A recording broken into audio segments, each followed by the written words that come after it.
Sebut inisial T pengendali judol kebal hukum, Benny Ramdhani dipanggil Bareskrim.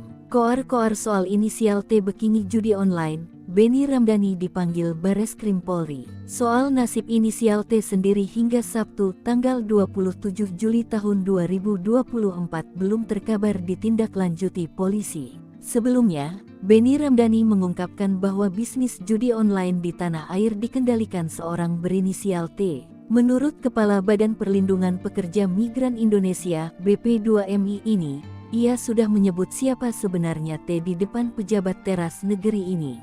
Boleh ditanya ke Pak Menko Polhukam, Pak Mahfud MD saat itu. Presiden kaget, Pak Kapolri kaget, agak cukup heboh rapat terbatas saat itu, ujarnya menambahkan. Mengutip tribunjabar.id, Benny Ramdhani kini dipanggil penyidik Bareskrim Polri.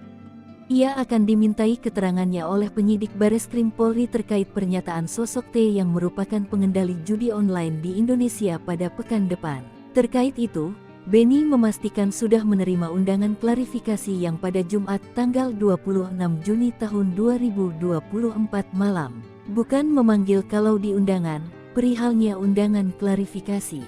Sudah terima surat undang tadi malam, kata Benny saat dihubungi Sabtu tanggal 27 Juni tahun 2024. Benny memastikan bakal hadir dalam undangan klarifikasi oleh penyidik Bareskrim Polri tersebut kurang lebih sekira pukul 10 waktu Indonesia Barat. Benny mengaku bakal menyampaikan peristiwa penyampaian informasi tersebut saat rapat bersama pejabat negara, termasuk Presiden RI Joko Widodo Jokowi. Adapun agenda klarifikasi yang dilayangkan untuk Benny sendiri sudah terjadwal pada Senin tanggal 29 Juni tahun 2024 pekan depan.